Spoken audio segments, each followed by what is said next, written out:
I mean, what is going on here? What is going on?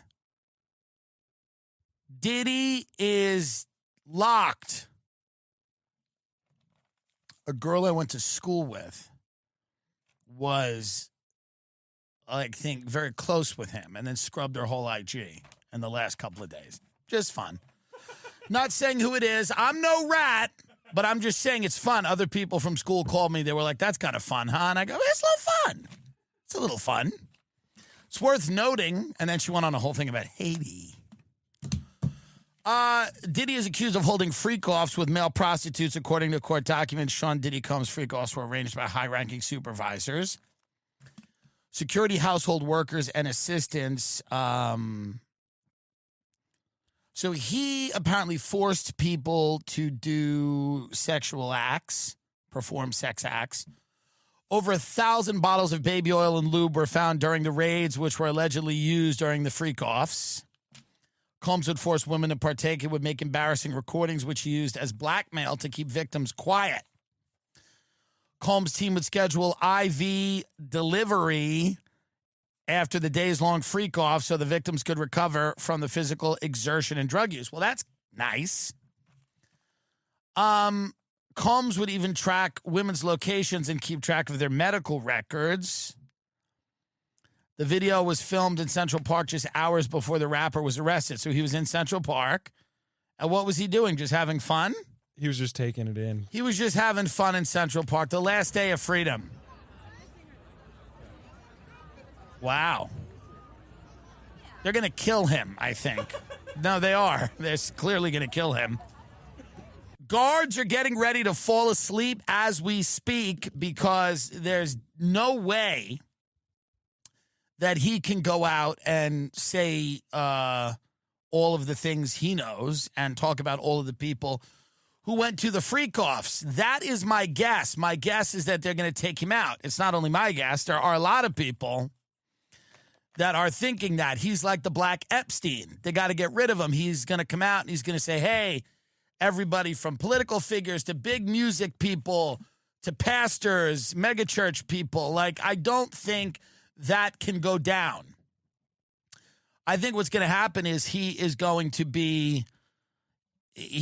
feel very depressed. That's my guess, is that P. Diddy is going to feel very depressed and he's going to be sad and he's not going to want to go on anymore. I don't know. I can't say for sure, but it seems like an unnecessary risk for all of these people to just allow him to dime on all of them to try to get a lesser sentence, which he will most likely do, or his cell phone's going to explode. That's the other possibility for P. Diddy. He may... I'm surprised something didn't explode, or I'm surprised a dildo didn't explode a week ago and take out P. Diddy. An exploding dildo to get rid of P. Diddy. We are now it's fully the Marx Brothers now. We have exploding Israel's got panini presses blowing up to try to kill Hezbollah. We have a Caddyshack assassination attempt where the barrel of a gun is sticking out of the bushes on a Palm Beach golf course like a scene from Abbott and Costello. This is a Marx Brothers. What is the next way they're going to kill Trump? With like an exploding cake? It's getting to be like a Laurel and Hardy 1920s Three Stooges slapstick country. World. Pagers are blowing up all over Lebanon. Cell phones, pagers, tablets.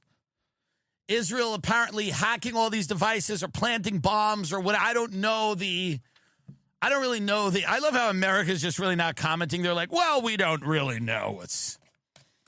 We got to collect some more information on this. It's the old exploding pager trick. Can we show any of these? We discussed this a few days ago. If we can show any of these. Here's a man shopping. Yeah, we can show it. We'll just blur the... Here's a man shopping, and then all of a sudden his pager explodes.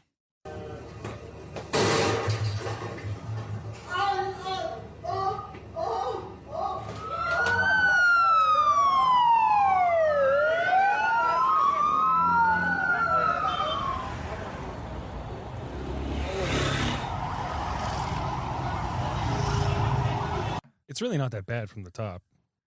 Well, here's the deal. Israel certainly has the element of surprise. However, they just will not calm down. Israel will not stop. They are wiling out.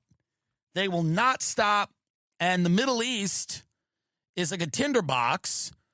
And Sheikh Nasrallah, the head of the Lebanese, I believe, I'm forgetting, Hezbollah, is saying this is a declaration of war and they're going to go after Israel.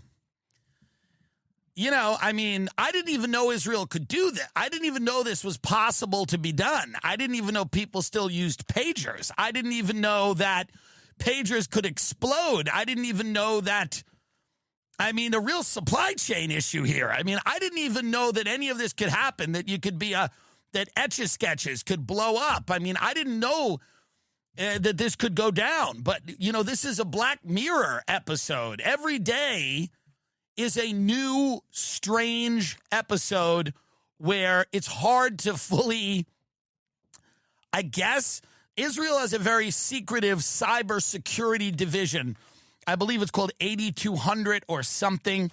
And Israel's very good at the hacking and whatever. They have a cybersecurity unit, right? Unit, and I forget what it is, but it's a unit of people that do this type of thing. This is what they do. And I don't know exactly what it's called. What are you going to Israel.gov? Go somewhere else. Yeah, okay. Unit 8. Unit that might be a bit skewed. Unit 8200 is an Israeli intelligence corps unit of the Israeli Defense, the IDF, responsible for clandestine operation. The unit is composed primarily of 18 to 21-year-old hackers and nerds and fun people that are, I guess, really good at the type of operation that you just witnessed. And don't get it twisted. They will get P. Diddy with the exploding dildo, and he will not face trial. There's no way he goes to trial if they can do this. If they can do that, you almost wonder, and I mean, again, I don't want to be a start with this here. It's like, how did Hamas pull this off? If they're so good, like if this intelligence unit is so amazing, and I know that like Netanyahu doesn't really want any investigation into the intelligence failures of October 7th, but they're so good at certain things, and I guess other things are just not as great at. Small amounts of explosives were implanted in beepers that Hezbollah had ordered from a Taiwanese company, according to American and other officials briefed on the operation. I mean, yeah, here we go. I see it again. There it is. By the way, can we just comment on the produce? Looks nice. Can we just comment on the produce selection there? It does look nice. I don't know. It doesn't seem like the war is ending, right? This isn't what happens before war ends. You don't hack everybody's smartphone and beeper and start blowing everything up, right? They're going to blow up my sunglasses soon. Lebanese health ministry, at least 9 dead, 300 injured in walkie-talkie explosions. Play a little bit of this.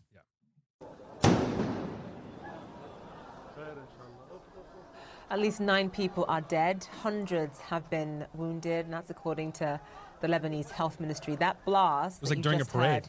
In Beirut set off panic in the streets, as you can see here. That was amid a crowd attending a funeral for Hezbollah fighters. Early reports indicate the explosions took place in southern Lebanon. By the way, my grandmother sadly passed away. My last grandparent is gone, and I'm going to a funeral, and I'm wondering if there's going to be exploding devices. I imagine not, but who knows? Not everyone in my family loves me. They're not all thrilled with me, let's be honest. Ryan Routh, who is... what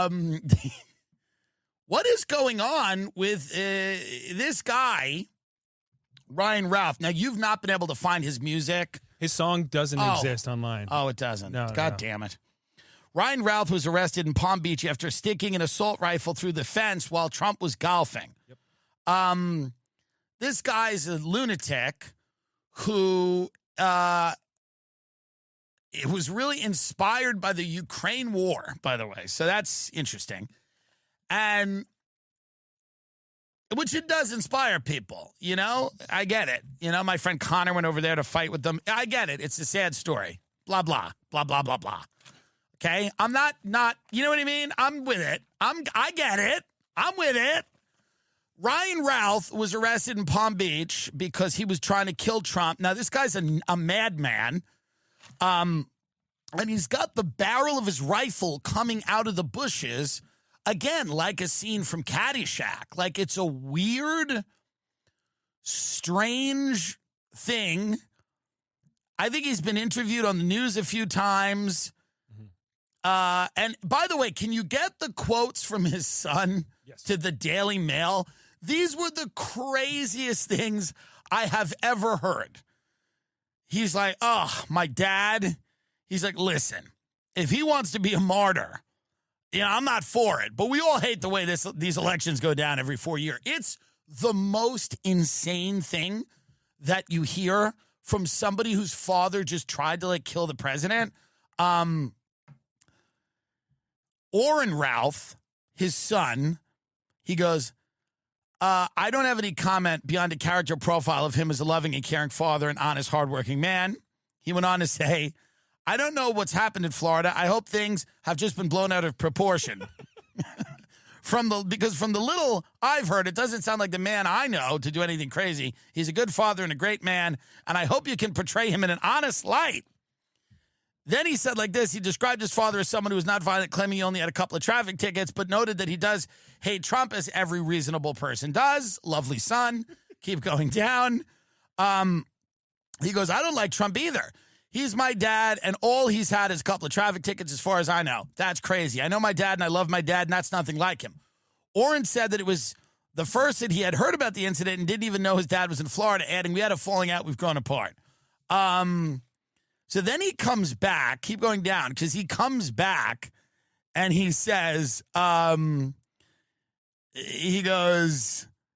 he comes back, and I read where he was basically like, he quotes South Park, and he says, like, listen, if my dad wants to be a martyr, that's on him. Like, he does this crazy quote where then he's like, it's just like South Park. He goes, it's like, every 4 years we vote for a douchebag or a turd samp. Like, he starts doing a podcast after they tell him, like, his father almost tried to kill the president. He's like, listen, we all hate this process. I think it was this. Yeah, it might have been the Post. Let's see if we can find it down here. It was the funniest thing I'd ever heard. I was like, this is the craziest thing I have ever heard from the son of somebody who, here we go. After abruptly hanging up the phone, Orrin Routh sent a long text to the Daily Mail in which he said, if his father wants to be a martyr, that's his choice, and complained that voters are exhausted and embarrassed by candidates running for the White House. Can you imagine? Keep going. I'll pull the Daily Mail article. That's where it lives. Yeah. Can you imagine being told your father just tried to assassinate the president of the United States and then going like, hey, we're not into this. All this stuff is pretty embarrassing out there, these elections. It's pretty nuts. Your father just tried to assassinate the president. Yeah. I'll tell you, he's not the only one. It's like the craziest thing in the world. Listen to this. This is what the guy says after his father tries to kill the president. I hate this game every 4 years, and I think we all do. And if my father wants to be a martyr to how broken and disassociated the process has become from the real problems and practical solutions, then that's his choice. By the way, can someone arrest this guy? Can someone arrest him? I'm not saying that's what he's done or what he's about. That's just my own rant, being fed up with it for all of my entire adult life, he wrote. South Park said it best. Can you imagine? His father is trying to assassinate the president. He's typing this to the Daily Mail. He's sending a text. South Park said it best. Every 4 years, we're forced to choose between a turd sandwich and a giant douche. And it all stays fucked in the same ways by different degrees, and we're exhausted and embarrassed by it all. This is after his father has, like, tried to kill the president of the United States. This guy is, like, doing that's what you would say on, like, a podcast. That's what you would say. That's like a rant you would go on like a podcast. Mm-hmm. Not after you've been told your father just tried to kill the president of the United States. Do we have any of Ryan Routh, any of his interviews? Yes. He was interviewed by some different news organizations and institutions had him on. And by the way, you look at this guy. This is how you know that people are so ideologically driven in this country that they can no longer recognize a crazy person. Like the news is so blinded by their hatred for Trump that they no longer recognize this person is a complete psychopath. And in his interviews, he reads crazy. Thousands upon thousands of people standing here with the Ukrainians. This Maiden Square, Independence Square, we should have millions of people in this square, filling the square from every country around the world. And why we don't, I don't understand. I'm here every day with all the flags from all the supporting countries, with the memorials for the people that have died. And, you know, I've had several people come, but just a handful, you know. So it blows my mind. By the way, is it the CIA now is just as bad as like everything else? like every hotel you go to sucks. Everything's bad. Everything you watch sucks. Like, is that what this is? Like, is Langley just so bad at everything now that it's just the fully bottom of the barrel where they're just grabbing anyone? They're like sending this guy over to the Ukraine. I mean, is this how bad it's getting? Is it because everywhere you go, and we've talked about this ad nauseum on the show, everything is disappointing and everybody's kind of upset you're there and customer service is dead and client services is over and people don't want you there. And when you walk in somewhere, people kind of like, you know, begrudgingly tolerate you.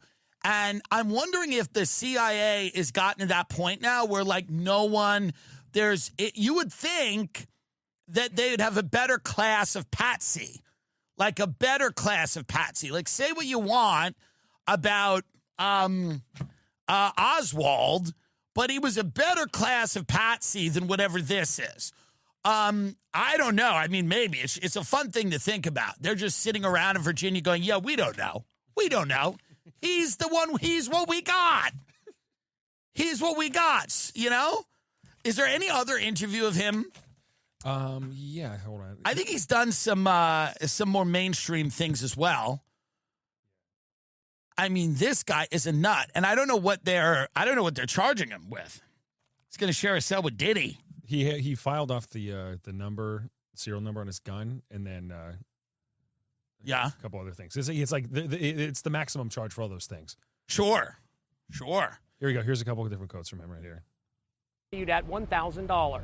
His son Oren posted, "He is a loving and caring father. It doesn't sound like the man I know to do anything crazy, much less violent." Ruth tried to enlist in the International Legion of Foreign Fighters in Ukraine, but was considered too old. We need 100,000 people here fighting. Instead, he became a recruiter. CBS News senior foreign correspondent Holly Williams was in contact with Ruth for more than a year. Can you imagine? Ruth seemed very sincere, but at times, you know, perhaps somewhat naive. At one point, he even sent me an audio track of a song that he'd apparently recorded about the carnage caused by the war in Ukraine. So, again, this is just my point. This guy's a complete lunatic. He's sending songs to the people that work at CBS News. Can you imagine this? And instead of going, hey, this guy's a lunatic, we should cease all communication with him. He's actually a massive problem. Instead of doing that, this woman continues the relationship. He's a bit naive. He's a sweet boy, but he's a bit naive. He certainly did not give the impression of being a hardened fighter. Just last week at the debate with Kamala Harris, President Trump was lukewarm in his support for Ukraine. Yeah, I mean, again, this has nothing to do. Why do they go right into that? Yeah. I love how they go right into that. They go right into that. How about the fact that CBS was corresponding for a year with the guy who tried to kill the president of the United States? Is that worth a mention? And they go right into the Trump was lukewarm for his support of the Ukraine. They gloss over that. Yeah, this journalist is. It should. People are blinded by such hatred. It's like if Fox News was like communicating with a militia member for a year who was like sending them songs about migrants and then tried to kill Kamala, whatever. Like, you can't be blinded by rage and hatred to a point where you cannot recognize what's in front of your face, which is a psychopath. What song did he? God, I want the song. So there's flashes of like he's tweeted at like Bruno Mars and a couple other people. Yeah, because he wants a collab. I'd love a Bruno Mars pro-Ukraine song. This is him? This is before his Twitter got nuked. He used to be George Galloway, which is an Irish politician. Okay, Bruno Mars, I live in Hawaii, was in Ukraine for 8 months and need help producing a tribute song for Ukraine. I have all lyrics and some music. Well, I'm sure Bruno Mars's I'm sure that never got to them. How exciting. But that is something that your celebrity might do. That's not beyond the realm of possibility. That, like, Bruno Mars would go out there with this guy.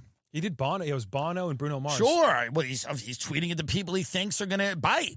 There's, Bono's socially conscious. I don't know that Bruno Mars is. Maybe he is. Maybe he's not.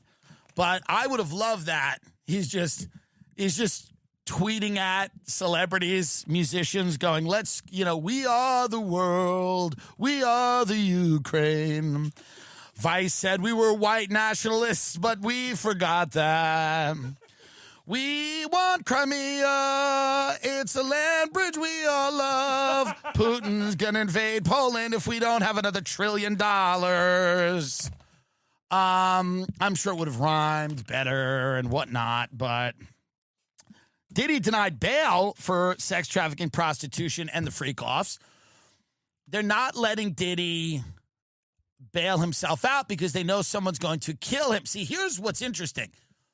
You would think, they're not letting him out because they think people are going to kill him on the outside. They know that he might survive on the outside. They're going to kill him on the inside.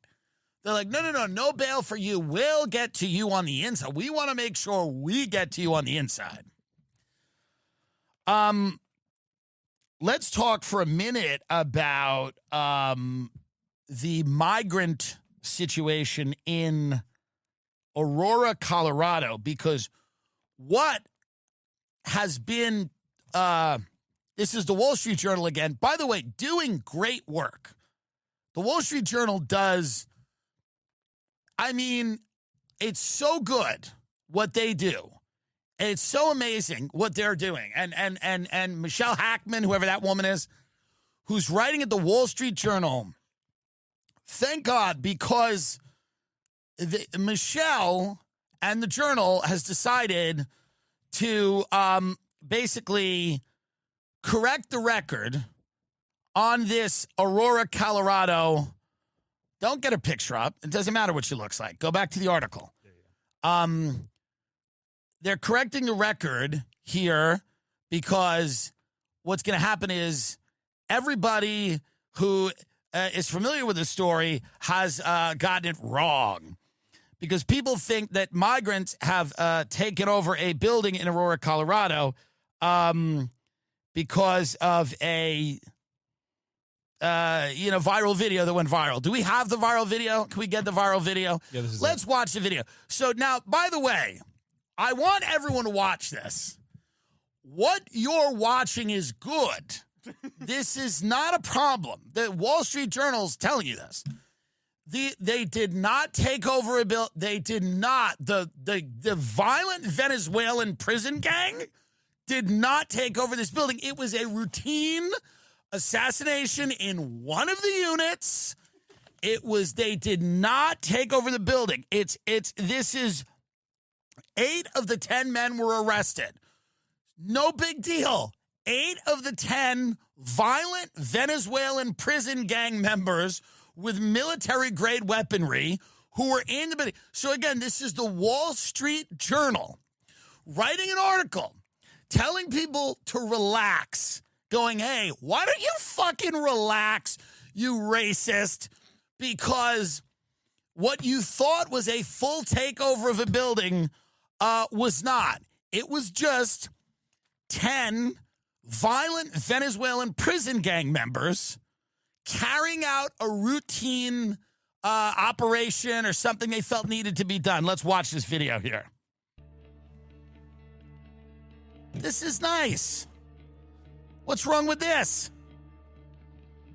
What is wrong with this? Why would anyone have a problem with this in their country? Thank you, Wall Street Journal. This is nice. It's a picnic. It's for a picnic. Some of the residents are moving out because they're afraid of the Venezuelan gang activity. Racists! Everywhere, these people. By the way, the building itself doesn't look great. So get up this article. This is so funny. Standing on his front stoop, Richard Valen struggled to describe the recent feeling of unease that had settled over him. It's creeping up here, the evidence of crime, undocumented people around. The 77-year-old told a Republican campaign volunteer who knocked on his door, gesturing out at his quiet street 20 minutes north of Denver. I know it sounds racist, but there's a lot of Spanish. I don't know if these people will ever blend in, says Velen, a Republican voter and former insurance salesman. Now, by the way, understand that he is the villain of this article, not the 8 Venezuelan gang members with the gun. Good. Okay. These days, the major incident troubling him and many others in his area is the August murder in an apartment building in nearby Aurora. A now viral video taken minutes before the shooting has aired on a local Fox affiliate, showed several Venezuelan men in one of the building's hallways carrying long guns. People have tied the killing to the violent Venezuelan street gang trend Aragua. Aragua, maybe. I don't know how to do it. But the video taken by someone's doorbell camera inside the building quickly metastasized into exaggerated claims of a gang takeover of the building, the neighborhood, and the entire city. The Aurora incident and its fallout have heightened existing fears in Colorado and elsewhere that immigrants in the country illegally are making communities less safe. Well, you remember, no one is saying that there were not guys they killed a guy in an apartment building. I don't understand when Trump wins again, by the way. When he wins again and people go, how did it happen? How did it happen? What about Taylor Swift? If he wins again, when he might win again, I don't know. But I want people to remember this article. I want people to remember that the Wall Street Journal spent their time writing an article saying that the fears of people who lived in this community were completely unfounded and that this situation was being misrepresented. There are guys in the corridor with guns and they're killing someone, but it's okay. They didn't take over the whole building. They didn't take over the whole neighborhood. It's not that big of a deal. Former President Donald Trump has used the story of Aurora, distorted and amplified by right-wing news outlets to bolster his tough on immigration message in the race against a guy. Can you imagine thinking this plays with people, by the way? Can you imagine writing this article thinking it lands? Can you imagine writing this article thinking it lands? Who in God's name does this land with? Participants in a Wall Street Journal poll from late August said Trump would be best able to handle immigration rather than Harris. Harris hasn't spoken about Aurora, but she was asked, she's never just asked about anything, but she was asked about another incident of misinformation around migrants in Springfield, Ohio. There, Haitian immigrants were baselessly accused by Trump and others of stealing and eating. So this article, the job of this article is basically to come out and go, listen, guys, we understand you're all racists and you don't like the Venezuelan people with the military-grade weaponry in the hallway of the building because you're racist. But what we would really like you to correct the record, we want to correct the record and say that those people were arrested, 8 of 10, they were arrested. The people that came into the country in the prison gang that were showing up at the apartment complex to murder someone they were arrested. They didn't do what everyone's saying they did. They didn't. By the way, nobody thought they took over a town, but it doesn't mean you're running the town. To take over a town, by the way, if I say rats have taken over the town, it doesn't mean rats are the mayor. It means there's a lot of rats in the town. So and I'm not saying that, but these are prison gang people. But the point is this: if I say, poke shops have taken over the town, it doesn't mean that the mayor is a poke bowl with rice. What it means is that It's always a food example, but what it means is that there's a lot of poke shops in the town. Nobody thought that a Venezuelan prison gang was now running the town. It's a figure of speech, by the way. But the idea that this, article is the funniest thing I've ever heard in my life. They're like, what's the It was one murder. It was one murder. What's the big deal? Instead of the Wall Street Journal, the article should be, there are clearly problems with migration. Which candidate best to handle these? Instead of telling people what they're seeing isn't real. This never works. Telling people what they're seeing in front of their face isn't real never works. Concede the point that there's issues. Show the video again, please. There's videos. Concede there's an issue. Is there not an issue here? If you lived in this apartment complex, would you not feel like this was an issue? Well, it's overstated, actually. There are people with guns in the hallway. Well, it's actually been amplified. It's not that big of a deal. They never took over the whole town. There's 8 or 10 people here. A lot of them have guns in an apartment building. They shouldn't be in the country. Well, it's actually kind of exaggerated. It's not that big of a deal. Yeah, well, people said that they actually took hostages, but they didn't. They just killed someone. Sperm counts are dropping worldwide. Today, the average man is only half as fertile as his grandfather was. Scientists think that's due to a variety of factors, including the obesity epidemic, diet, and pollution. 1 in 10 men have a low sperm count. 1 in 6 couples will experience infertility. 50% of those cases are attributable to sperm. Experts say we're facing a sperm crisis by 2045. Testosterone therapy, TRT, can actually lower or stop sperm production. It can reduce a man's sperm count to 0 within 6 weeks. Sperm is a biomarker for your overall health. It can tell you about your risk for things like cancer, heart disease, and even premature death. Sperm quality peaks around 30, then declines 1% each year. Contrary to conventional wisdom, not every man can produce healthy children at any age. By age 45, men have 6 times the risk of infertility or producing a child with birth defects or neurological issues. Legacy sends a sample collection kit to a client's home. It is a very safe and easy way, to make sure that you are getting your sperm at when it is peak. Men produce a semen sample at home and send the kit back within 24 hours. The kit contains transport media that keeps the sperm sample fresh until it arrives at the lab. It's analyzed. Sperm health results, 5 industry standard metrics of sperm quality, the same provided by traditional fertility clinic, are securely sent to the client's phone within 48 hours of them mailing the sample.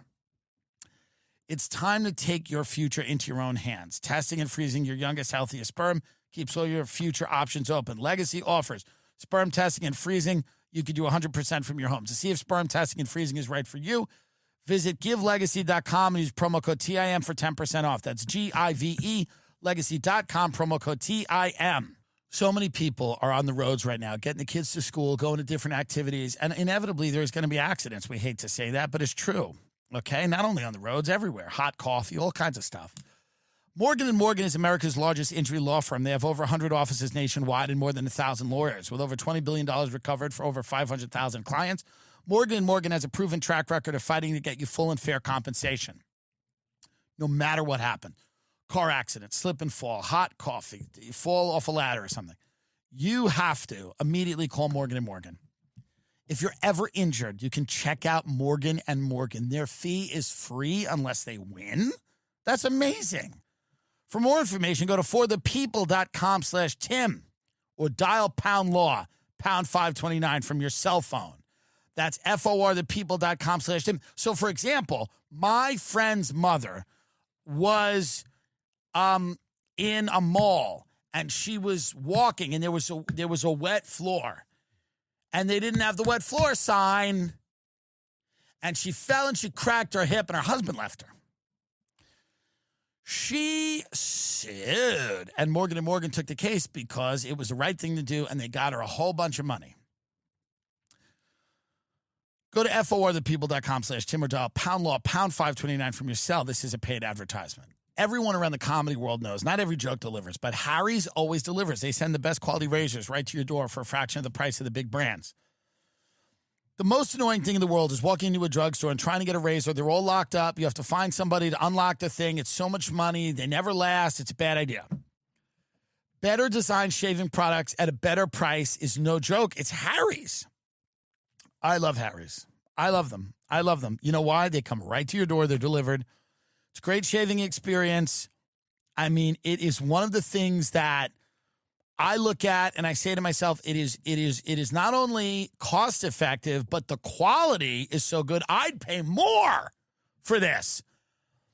German engineered blades made in their own factory that stay sharp longer. Customizable delivery options for scheduled refills as low as $2. Half of what you pay for other big brands. Get a 5-blade razor, weighted handle, foaming shave gel, and a travel cover for just $3 at harrys.com/DILLON.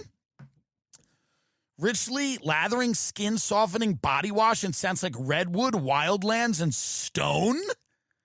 Extra strength, high quality, amazing smelling deodorant for just $5, plus hair and other grooming products that fit your unique look and needs. They've got the highest customer satisfaction in the shaving industry. No risk trial, folks. Don't like your shave? No worries. It's on them. Convenient subscription options that you can cancel at any time. This is a great way to support the show, and it's a great way to shave. It's the best way to shave. Get the shaving products that always deliver. Get Harry's. Get started with a $13 trial set for just $3 at harrys.com/DILLON. That's harrys.com/DILLON for a $3 trial set. Death of the minivan. I'll tell you what needs to happen. You know who needs to find the minivan? The Venezuelan prison gangs. By the way, what about our own criminals? What about our own hardworking United States criminals that now have to compete with a very vicious gang of people that we're bringing in? Our own criminals, our own people that have fallen through the cracks, that are making a living with stick-ups and drug sales and things like that. They have to compete with foreign workers coming into their apartment buildings with guns and killing the people they should be killing. And frankly, it's disgusting. The death of the minivan, it was a perfect vehicle. No, it was not. The minivan dilemma, it is the least cool vehicle ever designed, yet the most useful, offering the best value for the most. The minivan, by the way, destroyed everyone I know's life. The minivan immediately became like, this is why everyone in my generation did not have a clean house until they had to go to therapy for years. Their parents had this mobile garbage trash compactor called a minivan that we all were driven around in, where when we were children, we would fling Dunkaroos and Milano cookies and fucking Fun Dip, and we would throw them all over this car. And they had like those felt seats or whatever, you know, that cushion seat. And it was like a weird velvet, and it was always sticky with shit. It looked like that. Everyone in my generation was damaged irreparably by growing up with minivans, eating in them, fighting with your brothers and sisters and friends in them, having your parents. It was all part of going through a drive-through, eating the food, throwing the food.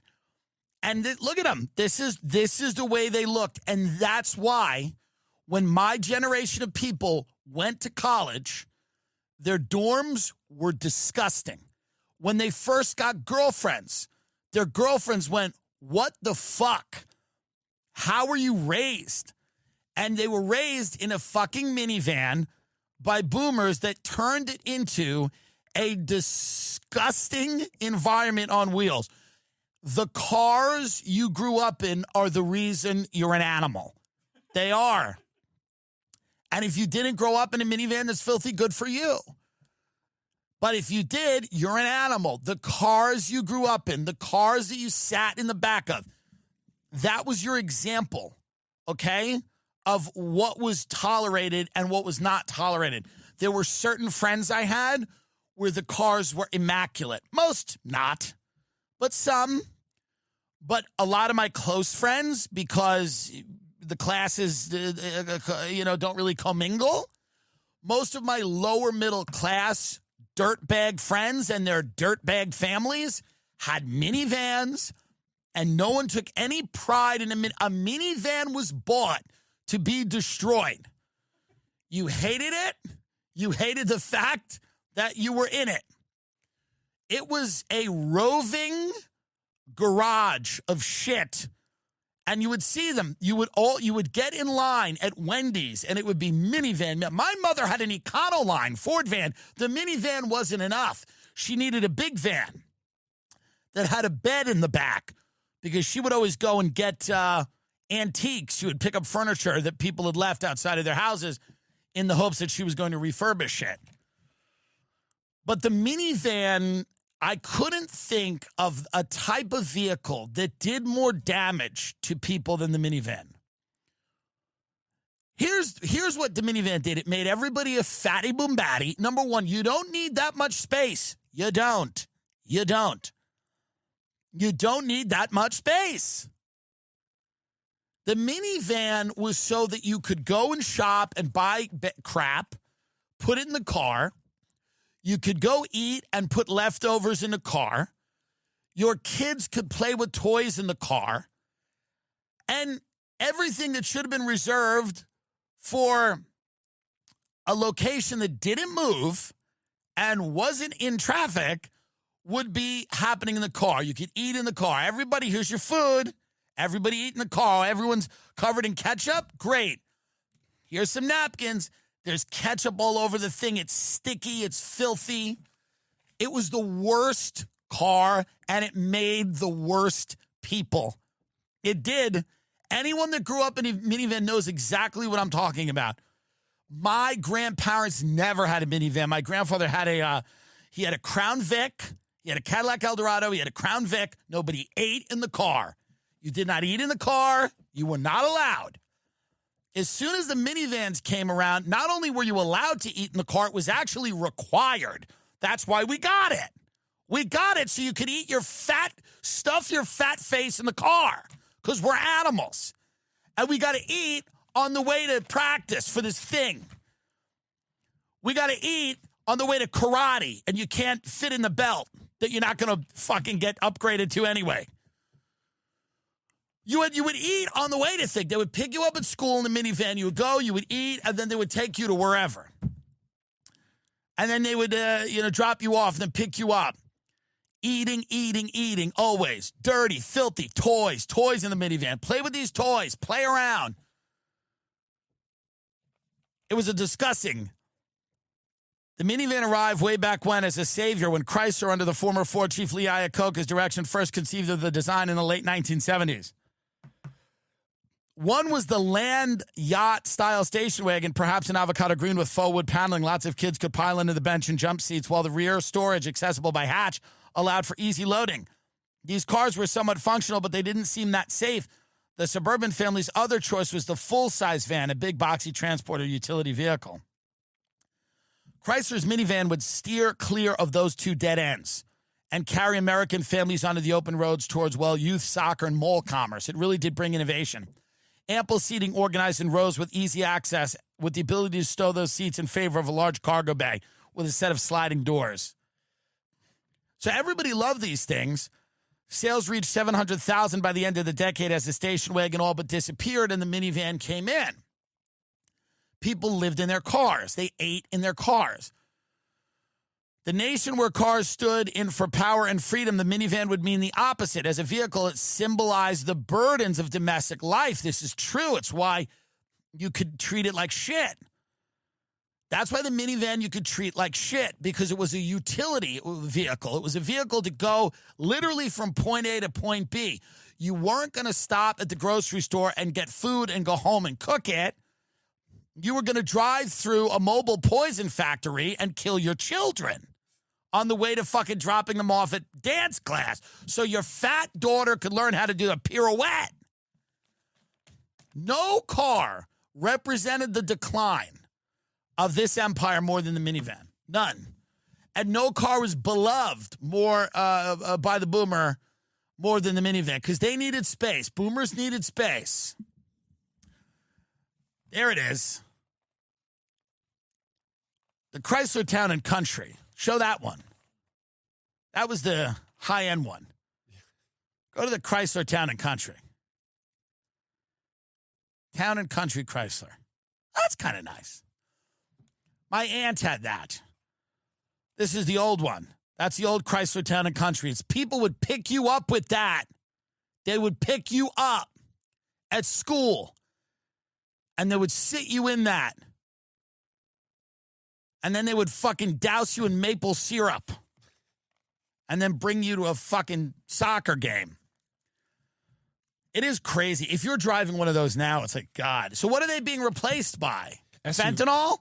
SUVs, right. I mean, what's replacing the minivan? Suicide? Just people just checking out? Human trafficking is Diddy.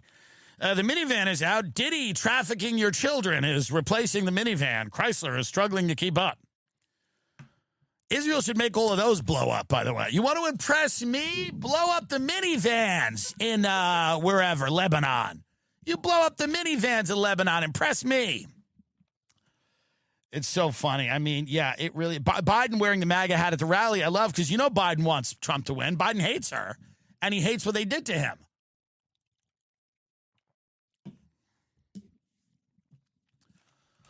Other than Biden being completely out of his mind, I don't know, was he the worst candidate? Let's look at Biden. Yeah, I know, man. I'm an old guy. And you're an old person. I know you would know about that. What? About being old. Oh, I know. All right. Biden's kind of spry. Biden's kind of tough, and he's a little spry. Kind of like him when he comes alive again. He's like, I know you would know about being old. You got to remember how much anger Biden has, because everything in his life has been horrible. So he can marshal that anger when he needs to. He's like, I know you'd know about being old. He's thinking about his wife being fucking killed in the accident and the kids and the son. And he's mad. And then he's thinking about this bitch and Obama and everybody who kicked him out of the fucking... I mean, he looks good here. But let's see this. Let's see him put on the Trump hat. I need that hat. You want my autograph? Hell no. You know my name. Come on. I ain't going that far. Yeah. Do it! Do a selfie. He loves it. There you go. He loves it. Biden's fun. Biden's kind of fun. Biden's kind of fun. Biden's like fun now. No eating dogs and cats. No eating dogs and cats. He's doing... I'm telling you right now, I want him to do something else. I don't want to lose him now that he's just not going to be the president. He's fun. Now he's fun. He's better than anyone at the Emmys. Give him an Emmy. I want to talk about this Costco family before I get out of here because, you know, it's so interesting. This Costco family is taking the world by storm. No, we don't know anything. Oh, God, please. Let me prepare myself before this starts just happening. It's not played. It's not played. No, it's, by the way, everything that I thought like the country would turn into, it's somehow worse. And I'm like hyperbolic. Like you listen to my old shit, it's like everything's dialed up to an 11 and we're at like a 13 in this country right now. So I don't even know what these people are or who they are, but they are kind of interesting and you can't stop watching them, but it is something's like crazy and wrong. And they're this family, they're like Costco influencers, and the dad, they got to meet like Gary Vee, and the dad goes, I've been following Gary Vee for 10 years. The dad's clearly been trying to get famous forever, okay? And he goes, I've been following Gary Vee for 10 years, and he's like really responsible for this. And I'm like, don't even blame this on Gary Vee. Like, there's no way that Gary Vee even co-signed this. Like, if this guy went to Gary Vee and was like, so I'm just going to look at the camera and go, double chocolate cookie. I think Gary Vee would even go, yeah, I don't know. Maybe you should do something else. I think Gary Vee would even go, like, maybe that's not the way to do it. Double chocolate cookie. Like, there's no way that Gary Vee, for all his craziness, co-signed any of this. This is a complete accident here. Can you get one up where they dance? Yeah, give me a sec. Is YouTube or somebody going to, are we going to get in trouble for playing the song Bring the Boom? Yeah, I mean, they're Costco influencers. One of my friend's sons saw the Rizzler the other day in Long Island. We bring the boom!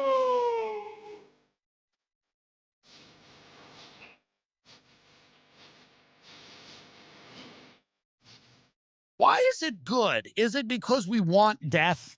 Like we long for death in this, like, you know what I mean? Like, I'm like, why is this kind of entertaining? Is it like we just want this civilization to crumble as quickly as possible? I think that's what it is. It's like the ultimate, just like, well, fuck it. Because I watch this, I'm not nearly as disturbed by it as I should be. I just kind of, like, you end up kind of just, we bring the boo, and I go, is it just, by the way, it's the darkest thing I have ever seen. There is nothing darker than this. No, I'm serious. There is nothing darker than this. We bring the boom, and they have the cookies going like this. The fact that this is kind of entertaining signifies we are at the end.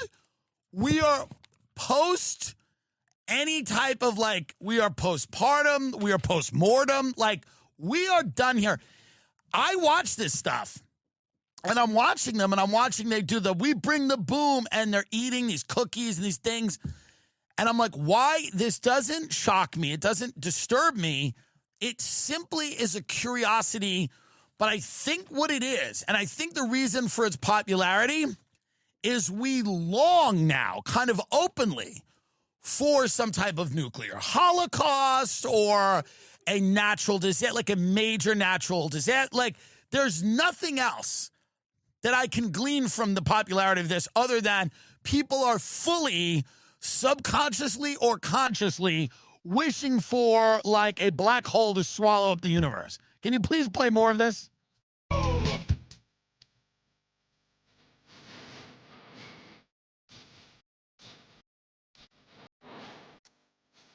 This is why we fought the Iraq War. Get the Rizzler. Get the Rizzler, please. You know the Rizzler's going to jail one day. Like, they're going to be like, social media star known as the Rizzler was apprehended after a fight with his girlfriend in the Cheesecake Factory.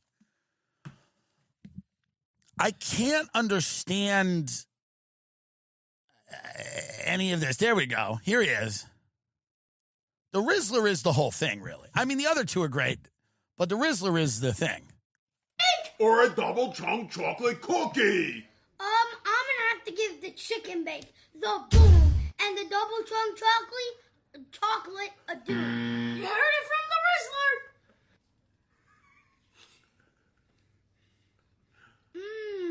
I've never had one of these before. Now, can I just ask you a question? What happens next in society? You know what I mean? Like, what exactly would be next here? What is Act 2 to this? Like, what does this, like, foretell? You know, like, this is it's just, look at the face. Can you zoom in on the chunk chocolate cookie guy's face? What? This guy is going to kill them all Chris Benoit style. There's no way he doesn't kill this whole family. He's going to bring the boom, all right. All right, get him out of here. I like them, though. I do like them. Why do I like them? That's the problem. I don't understand why they're, but I think they're good because we've released ourselves from any expectation that anything will ever make sense or that anything will be, even though we're pattern-seeking creatures and we can use reason and logic, it seems like we're done with that. And it seems like we're kind of just vibing. 3 Americans tried to overthrow a government in the Congo, and they were sentenced to death, and I support it. We talked about this on the show. I do support that. If you go to another country and try to overthrow their government, you will be sentenced to death. And I'm not saying you should die, but I do support the government of the Congo. Like, I'm not trying to explain this. It's one of those, what do you think's going to happen stories. I'm not for, I don't want them to die. But let's zoom out. What do you think is going to happen? And what do you mean you got caught up in the Congo in the wrong thing? Let's watch some of this here. 3 U.S. citizens were among 37 defendants sentenced to death by a military court on Friday for their role in a failed coup in the Democratic Republic of Congo. That's in Aurora, Colorado. We bring the boom. That's what we do. We bring the boom. Trendagua, whatever. All right, let's keep watching this, please. Armed men briefly occupied an office of the presidency on May 19th before their leader, U.S.-based Congolese politician Christian Malanga, was killed by security forces. His son Marcel Malanga was among the Americans on trial, along with Marcel's friend Tyler Thompson, who played high school football with him in Utah. Both are in their 20s. The third American, Benjamin Zalman Paloon, was a business associate of Christian Malanga. All three were found guilty of criminal... See, man, this is when crypto goes bad. You know that kid, that crypto kid? Go back to his face. A business associate? Yeah, he was like, right. No, I guarantee you this is a shit coin gone wrong. He's like, no, we're going to the Congo, we're going to have a coin, the Malanga coin, we get it, you get it. He was definitely talking about crypto with the guy that got shot in the attempted coup. There is no way he was not talking about crypto. Let's keep going here. Malanga.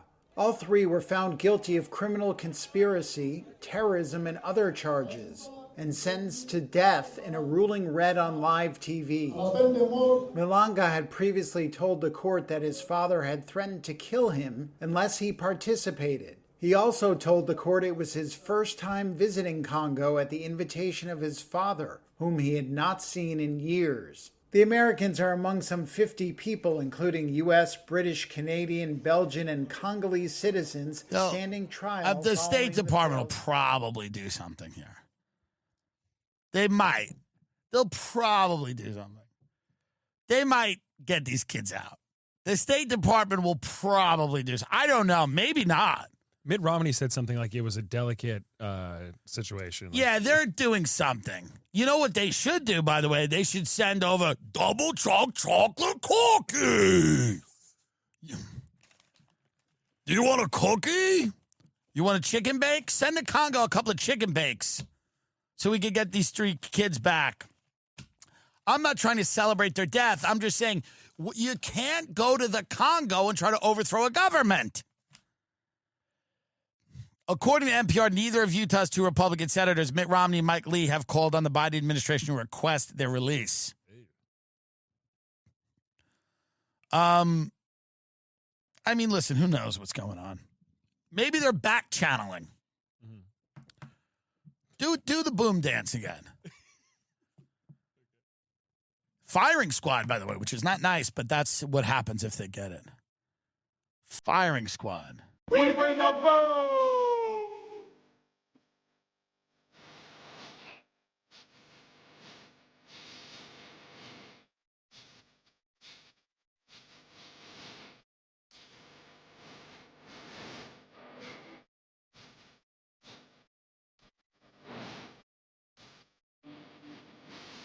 What if you showed this to the people from the Congo? Wouldn't their hearts be warmed? They go, what is going on over there? What's happening? They're just dancing with food? I don't know. I don't know what's going on anymore. I just know that Diddy did nothing wrong. What if that was what I did? Like when the Netflix thing came out, like I just became a Diddy truther, and like my whole persona it became dedicated to freeing Diddy. Like my entire persona just became dedicated to freeing Sean Puff Daddy P. Diddy Combs. I don't know what to say. I feel bad. They say Justin Bieber's very upset. I'm not going to read the indictment. It's funny in the indictment how it's like Sean Combs, a.k.a. Puff Daddy, a.k.a. P. Diddy, a.k.a. Diddy. Like, yeah, well, it's basically they're saying like, there's a lot of technicalities, and they want to be like, no, all of that who's ever referencing you, they mean you. You know, I don't know what he was involved in. It sounds like he was doing some type of Epstein-esque behavior. And he was blackmailing people. And if that's the case, depending on how high level the people he was blackmailing are, they might get to him. Somebody might blow up his pager. Blow up his phone. I didn't even know that could happen. I didn't even know it could happen. Every day you wake up to something completely new. That's why you go to bring the boom. You go to boom or doom. Because you can't even, it's not even real, and life's not real anymore. So you're just like, what? They're like, Israel's blowing up people's pagers in the grocery store. And you go, we bring the boom. That's what we do. You have to. Where are you going to go? Where are you going to go anymore? Reality is not even close to being real. So you got to bring the boom. And then you go just crazy family. They're bringing the boom and the doom. They're eating cookies. You go, I don't know. I guess that's better than watching a guy's cell phone kill him on a moped. Double trunk. I do it pretty good. Israel blew up my double trunk chocolate cookie.